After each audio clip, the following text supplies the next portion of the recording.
Hi, my friends. Welcome to Inside the Minds of Authors. I'm DC Gomez, your host, and also an indie author.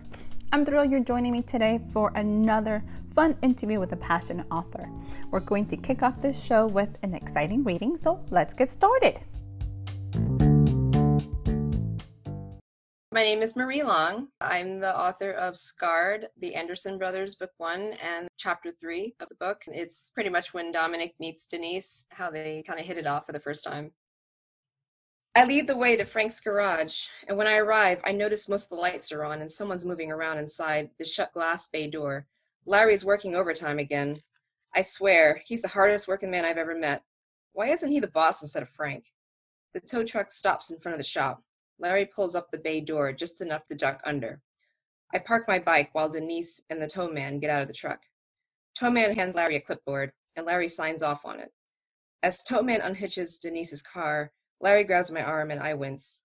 Damn, he's got a strong grip. He pulls me over toward the door to the office. Larry looks at me bleary-eyed. Dominic? What the hell's all this? Can't seem to get enough of this place, you know? I say, rubbing the back of my head. Larry simply stares. Look, I've got to finish replacing the timing belt, so... Larry, don't be mad or anything, but this girl was having car problems, and I told her that she could bring it by here for me to look at. I think it's the alternator. I can probably fix it myself. I just need the shop light. Larry frowns. If Frank comes by here and sees you... I'm just doing a favor, that's all. Trying to be a good guy here. Don't bullshit me, boy. I sigh and look toward Denise, who's watching Towman secure the chains back on the wrecker. Good night, Miss Ramsey, Towman says with a smile and flirty tone as he opens the driver's side door. I clench my jaw. Phony bastard. Denise smiles back at him, but unlike his fake-ass one, hers look genuine. Good night, sir, and thank you. Towman hops in and speeds off down the street. A sudden smack to the back of my head lurches me forward. I'm talking to you, Dominic. Don't you fucking ignore me? I turn back to Larry and stare at him. His overworked, bloodshot eyes are glaring. Oh shit. The last thing I want to do is make him angry. He used to fight Golden Gloves in his younger days. Rubbing the back of my head, I mutter, Sorry, man. I got distracted there for a minute. No shit. Larry folds his arms over his chest. The muscles in his forearms and biceps bulge menacingly. I don't know where to look. Yeah, so, can I use the small light to work on Denise's car? I promise to stay out of your way, and I won't use any shop parts. Damn right you won't use any shop parts, Larry says through clenched teeth. There's a long pause. Then sighing heavily, Larry uncrosses his arms and thumbs over to Bay 2. You can use the one hanging on the wall over there, the one with the orange cord. He walks back under the Bay 1's raised door and lowers it, but doesn't shut it completely. His head disappears under the hood of an SUV. Smiling, I hustle over to Denise. Sorry about that. I just had to straighten some things out. It's all good now. Denise tilts her head curiously. Are you sure it's okay for you to be doing this? I nod curtly. Yeah, and if I get in trouble, well, then I get in trouble. But Larry's cool about keeping quiet about me working after hours. It's not like I get paid overtime or anything. Ah, payment. About that. Nah, we'll talk about it when I finish. Now I'm gonna need you to steer while I push your car close to the bay there. Can you do that? Denise smirks. I know how to steer a car if you can handle the weight. Beautiful, smart, and sassy. I go behind the car while she gets in. Grunting, I push it up to Bay's 2 closed glass door. Denise pops the hood while I lift the bay door a little, grab the metal work light, and feed its long orange cord to the bottom of the partly open door. I almost do double take when I notice the transmission. Holy shit, she drives stick? That's hot. First girl I've ever met who knows how to drive one. The battery looks good, so I move on to the alternator. How bad is it? Denise asks, her voice is close. I glance up and realize she's standing beside me, leaning in a little. Her braids drape over her shoulders, down to her chest, where a scoop neck shirt reveals a slight peek of the thin lace of her bra. I exhale slowly and feel my pants tighten. All right, Dom, keep it under control. I clear my throat. Let's see here. Hauling my attention back to the alternator, I move the light around as best as I can. I already see problems, but hopefully it's not as bad as I thought. Looks like you have a little corrosion around the connectors and a loose wire around your alternator. Nothing major, but that could be why you couldn't start your car. Think you'll be able to fix it tonight? I'm really going to need the car tomorrow to go to a study group. Or maybe I can just take the bus instead. No, I said quickly. I'll make absolutely sure your car is ready for tomorrow. All right, so how much is all this going to run me? Scratching the back of my head, I glance over at Bay 1, where Larry is still tinkering under the hood, oblivious to us. Business is business, but technically, I'm not on the clock, so this doesn't really count as business, does it? I mutter. Don't worry about it. She blinks. Quit playing.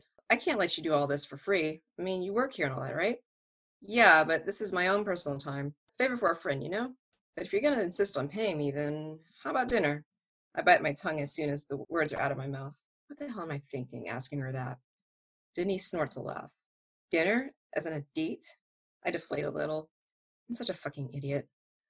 Oh, no, not really. Sorry, I was way out of line there.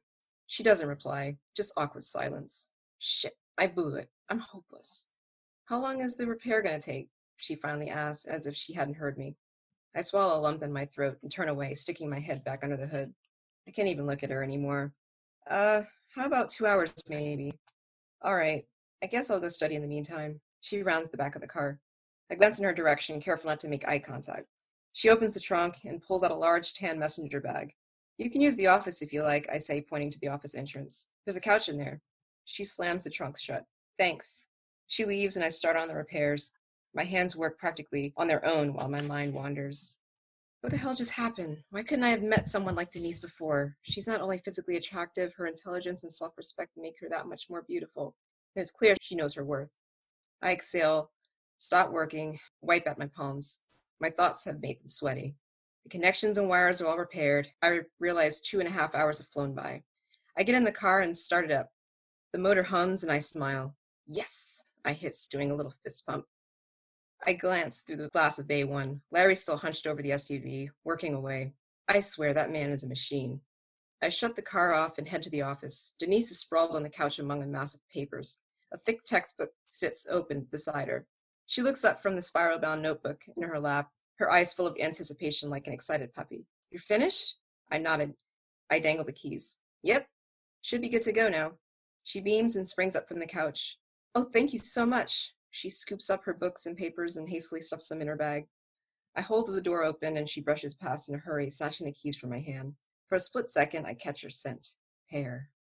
She tosses the bag in the passenger seat, climbs into the driver's side, and starts the car. It works.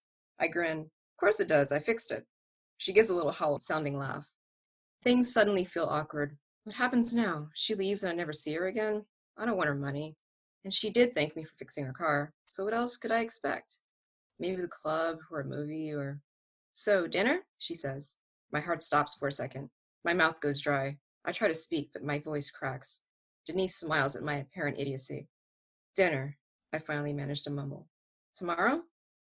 I swallow again. Oh shit, this is real. Yeah, tomorrow's good. How does Jade Fusion sound? We can meet there. I can come get you if you want. I take a deep breath. This is ridiculous. I know how to do this. No, I'll pick you up around 7. That okay? She pauses, then nods slowly. Okay, I'll be waiting. She turns and fishes through her purse, then pulls out a small pocket notebook. She scribbles on a page and tears it out. Call me tomorrow when you're about to leave, she says, handing the paper to me. I take the paper, which carries a hint of her alluring pear scent. Her name and phone number are written on it. Her handwriting is gorgeous. Thanks, Denise, I will, I say, smiling. She backs out of the lot and drives off. I sigh, watching until her taillights are gone. I got her number. I got her fucking number. My heart does flip-flops. I fold the paper in a neat square and place it in my wallet. Damn right I'm going to call you. I recoil the light cord, gather the tools from the toolbox, and return them to their proper places in the shop. She's quite a catch, Larry says from behind me. I wheel around. Larry's still under the hood. Huh? The girl. What, you think just because I'm under here I don't know what's going on? I was just doing a favor. Pretty big favor, Larry pulls his head out from under the hood.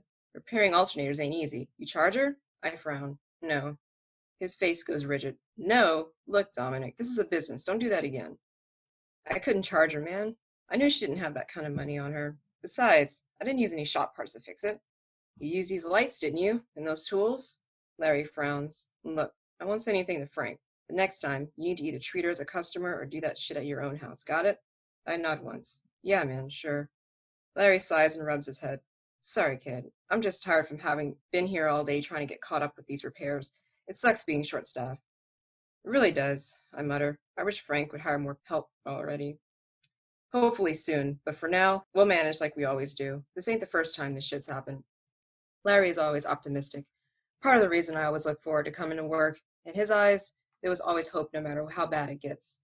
It was the attitude of a father, a real father, like I always wanted but could never have.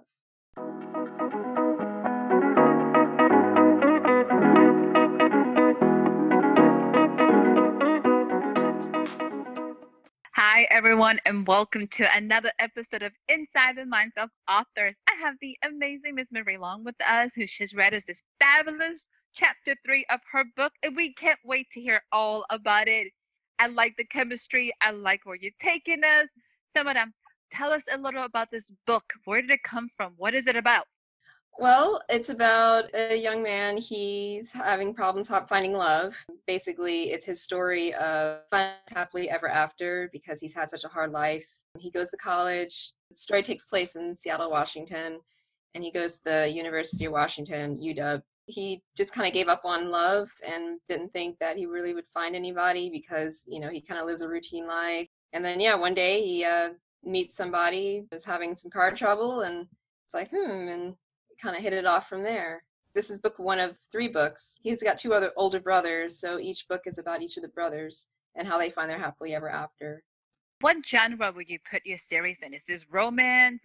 It's romance. It's new adult romance, so it's like college age. Everybody's like between like the ages of like 20 and 25 or so. What made you decide to write in this genre? I was interested in challenging myself because I've never written romance before. I just kind of picked up some romance books one day. There was this one book I read by Jamie McGuire called Walking Disaster, which was actually told from the guy's point of view, and I actually fell in love with that. It was kind of fun to hear from the guy's point of view, so I'm like, I want to read more books about guys finding love.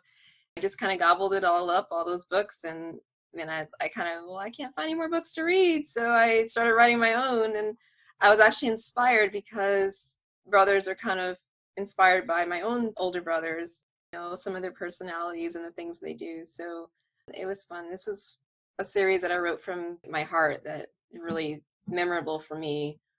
Everybody in the story is either something that's in my life or something that just like inspired me, and I just kind of put it all in these books. So it's really, really, really dear to me. Was it hard to write from a man's perspective?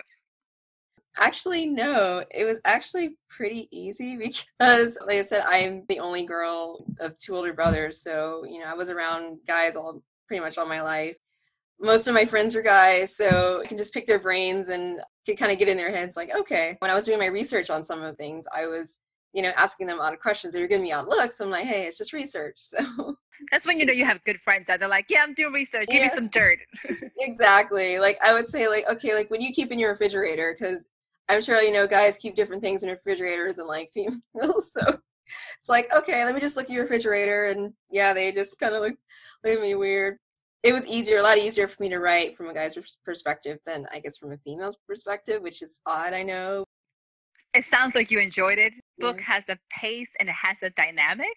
I was like, that is really exciting. It's fun to see it from a different perspective. I really enjoyed it. And I'm glad that you did first person from a male perspective because you don't see that a lot. Yeah, I didn't think I could do that, but it really was easier for me because then I could really get into the head of the person, literally in his mind what he's thinking, and that really helped me to bring the story out because then I can really get his emotions across, his feelings, and it was really, really fun to write. I like the conversations that he has with himself. What other genres are you writing on? I've written paranormal romance. I actually started writing in high fantasy. Under other pen names, I've written like high fantasy, I've written contemporary. I'm starting to write like rom-coms and mysteries, like pretty much everything. I'm challenging myself. So anything that I never thought I would write, I'm just challenging myself to write. And it's fun because then I could really just get all my stories out there, all my thoughts out there, and share it with the world. Do you find the process of switching from one genre to the other difficult, or it's just coming natural to you? It's not difficult. It's one of those things where like, if I don't feel like working on a certain project one day, it's like, I feel like, writing something mystery. Like maybe I watch something on TV that's like, this might be awesome for my mystery. So I'll just like focus on my mystery and just write that one day. I pretty much like am always writing something. I have a lot of projects that are finished that are just in the revising phase. So lots of drafts done, it's just getting the revisions done. So I kind of tinker at each project, which I know some people may think that's not very productive, but for me, it kind of keeps me like, I guess you say sane in that, my brain's not going to be mush from focusing on something for over and over and over, where I can really expand my creativity in other aspects of writing. You give yourself a break and going from one thing to the other, and you're always fresh because you're not actually stale in everything. Do Yeah. you write every day? Yeah, I always try to make time to write every day. I don't really have a word count goal. I like to do like a chapter goal, like if I can just get a chapter done. Other times it's maybe just I just write maybe 1,000 words or so. Or just I want to get something down. I don't really have a set word count goal, but I really make an effort to at least get something down. I am so impressed. Completely admire you. I'm a binge writer, so I'm either on or I'm off. There is no in between. So the fact that you write every day, woman, Yeah. I admire you. Hands down to you. That is awesome.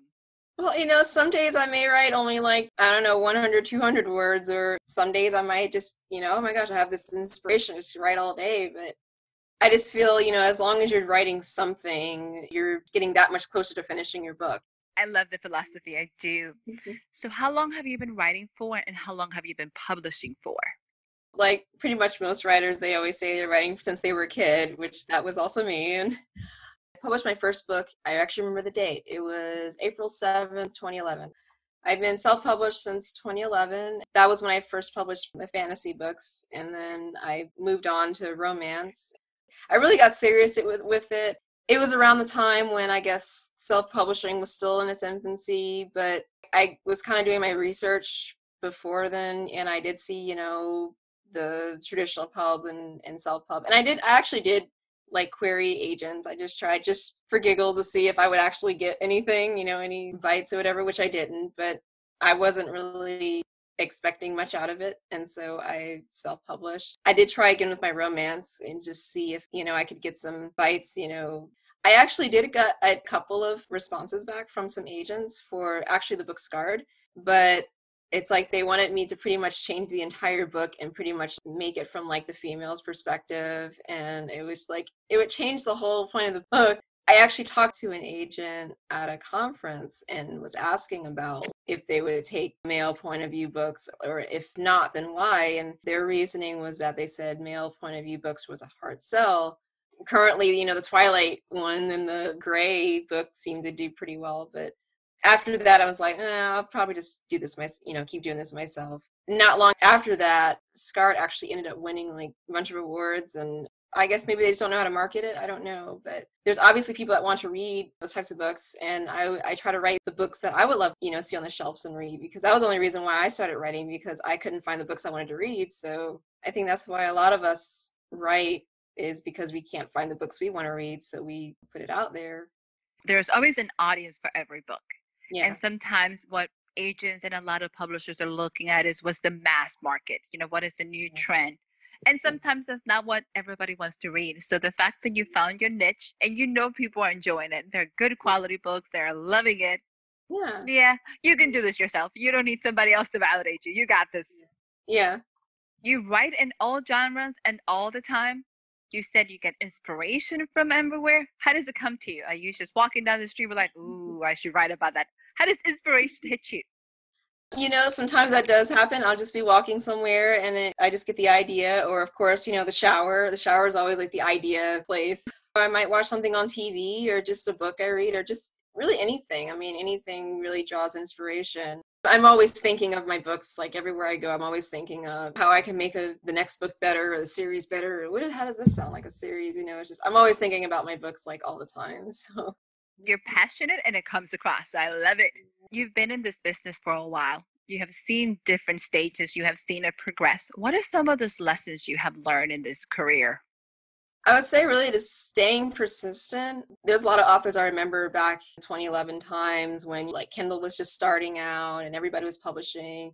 And a lot of those people now, like, you don't hear about them anymore. They just kind of either fell off the wayside, or it's just either they stopped writing, or they just did other things, or they just gave up. It's a long haul, especially for me, because I publish everywhere. I'm not just like on Kindle, because a lot of people only publish on one platform, and publishing everywhere. So it's a long game, and you really have to keep at it. I just now kind of realize that it is a long game, because I have seen so many people kind of just drop off because either it wasn't sustainable for them, or they just figured, oh, well, I'm not making it. So they get discouraged, but you really have to just keep at it, and really like making connections to the readers, like talking to them and meeting them, and just making that connection. They're your fans. You want to like always have that lifelong relationship with your readers. I've seen a lot, and I've definitely learned a lot. And it's definitely also a mindset thing. You really have to be in that right mindset to just stay focused and keep writing no matter what happens. How often are you publishing? Because you have a lot of projects. I actually publish pretty slow. I'm not a book a month or book a week, whatever kind of person. I maybe publish maybe like 2 books a year, 2 to 3 books a year. I'm not very super fast. A lot of the stories I've been doing right now have been in anthologies. They're going to be republished again as single books pretty soon. Actually, a lot of my books that I have published, I just have to get around to like republishing them again. But I try to at least get at least like 1 to 2 books out a year if I can. It is a slow process, but again, like I said, it's a long game for me. I don't want to like just keep rushing and getting books out all the time. I just feel like I would burn myself out, and I'd rather go at my own pace. And just enjoy it. Enjoy the process and enjoy the connections. That is awesome. Yeah. Switching gears a little bit, we're going to talk about you now. Okay. Tell us, you have been writing for a while. You're obviously a passionate reader. What books have influenced you? And there's so many different types. Well, I would say the books that have inspired me to write. It was a high fantasy series, a really old school high fantasy called the Dragonlance series, and that actually started me like writing because I was like so engrossed in those books. I was like, oh my gosh, I really want to write a book like this, or fantasy kind of setting. Yeah, that really like got me like serious to actually start writing, and that was when I actually started writing fantasy first time. I didn't read as much, I didn't have the time to read as much back then, like seriously, like I really wanted to, but when I actually did, I was like, oh my gosh, I can't put the book down, or I want to write a story like this kind of thing. I guess like these days, I try to make time to read something. It's hard, of course, because I'm always doing so much. I try to read books that are sometimes outside of my normal genre just to kind of understand the process, or books that have been popular, and just kind of read a book and understand, okay, why was this book popular? What about this book? Like just studying it. Why do people like this book? What are some things that resonate with people? So just things like that. Like I'll read books like that just to kind of study and understand, to kind of help me get better as a writer as well. Awesome. You're always doing research and you're looking at things from that perspective. Do you Yeah. have an author that has influenced you? Tamara Weber mainly. She does the Easy and Unbreakable series. She actually got me into writing new adult romance. Also, I really like Phyllis Bourne's books because she writes a lot of like African American romance books, and she really got me into like really reading like all of her books. Like I'm a huge fan of hers. And I have so many author influences and book influences, but those are the ones that really stick out. Those are great. Usually those are the things that you see translated in your own pages, is the things that influence you. Yeah. What are you currently working on? Oh goodness, what am I not working on? I know, that's what I was wondering. Like you got tons. Tell us. Well, let's see. So I have another anthology submission that I'm working on for next year. It's book 2, contemporary fairy tale retelling of Beauty and the Beast, and it's book 2 of that, and it's a paranormal romance, part of an anthology called Once Upon Academy. Getting that done, and then also I'm working on finishing the prequel to my Anderson series book. It's supposed to be a pretty huge book. Apparently, it just won't end. It's a book basically the events happening before the events of Scarred. So it's kind of like a introduction to the brothers and everything. I'm having fun with that because it's like kind of along the theme of like Fast and the Furious movie kind of thing, and it's got some street racing, it's got like a little everything. So Ooh, that is exciting. yeah, it's like I'm trying to like finish this book, but it just keeps going, so it's it won't end. So I got a mystery series that I'm writing, and just different little projects, but those are the main ones I think that are kind of like going to be on the forefront. Sticking with these series and your projects, do you consider yourself a pantser or a planner? Do you organize? How do you do this? I like to consider myself a planner and a pantser, because Okay. I kind of jot a few things down of how I want the story to go, and then I just fill in the blanks as I go. But as long as I kind of have a set map of kind of where I want the story to go, then I just kind of do whatever. Kind of a mix between planning and pantsing. I was wondering how are you keeping all this story straight as you jumping from one to another without crossing over your characters? I use OneNote, and I use different software. I have my folder for this book. I have like different folders for different books. I make sure I keep that all separate, but yeah. I love it. So tell us, for an aspiring author trying to get into this business, what advice would you give them?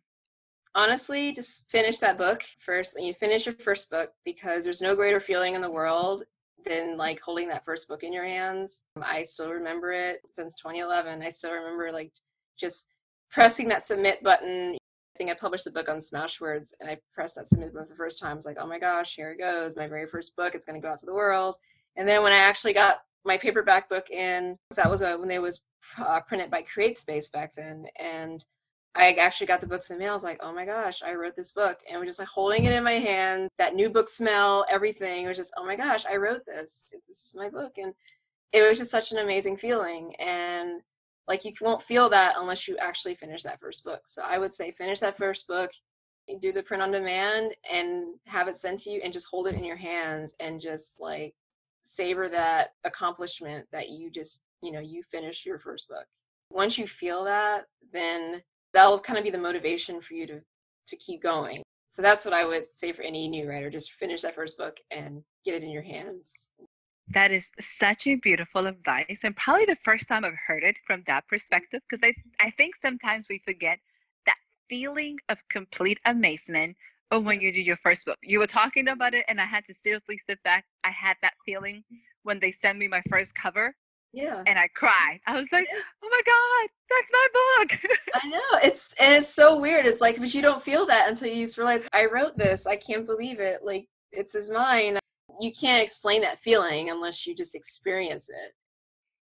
I love it. So, are you ready for our next section? We're going to Okay. a lightning round. Are you ready? All right. Easy, fun. Don't think too much of it. Whatever comes to Okay. your mind, we're going to get Okay. started. All right. Fruit or vegetables? Fruit. Okay. Summer or winter? Oh, definitely winter. I miss the snow. I love. Really? Yeah, I'm a snow person. I love snow. You are officially the first one I know. Congratulations. I am impressed. Okay. Scooby Doo or Snoopy? Scooby Doo. Nice. So, this is a little open ended one. Okay. Favorite type of music? Ooh, I like house music. I love house music. My oldest brother's a DJ, and he does house music, so I kind of grew up on that. I love like old school house music. Yeah. I like. Okay. Here's an easy one. Okay. Sweet or sour? Oh, definitely sweet. Sweet all the time. Okay. Here's your last one. See what you can come up with this. If Okay. you could play any character in any movie, who would you be? Oh wow, that is hard. Hmm. I've watched so many movies out there, and it's just there's many characters that I'd love to play. I would say like Loki from from Marvel, because like I just love his character. That's because he does what he wants, and has no remorse. He's just like, I'm Exactly. here. Exactly. Yes, there we go. So, madam, it has been such a pleasure to have you on this show. Thank Okay. you so much for coming. Do you have any closing thoughts for us? I really appreciate you having me. I don't do these often, so I'm just so honored to be on this show. I've been binge listening to a lot of your podcasts, and like I'm really honored to be here. So I really thank you for having me. And I am so glad you came. It has been such an honor. You have such a diverse collection of works that I am so excited. So before we go, where can our listeners find you? You can find me at marielongauthor.com.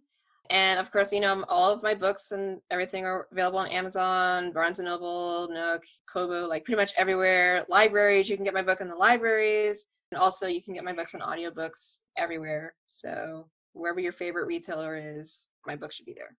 You have a diverse collection and available in diverse sources, so nobody can say I couldn't find you. You're all the way around. Absolutely. I love it. Amazing. It has been such a pleasure. Thank you so much. Thank you again. I really appreciate it. Love it. And to our listeners, hope you enjoy this amazing show. Go ahead, give us a like, share with your friends, give us a review, spread the word. Let's build our community. And once again, thank you so much for joining us inside the minds of authors. And we will see you next week with another amazing author. Thank you.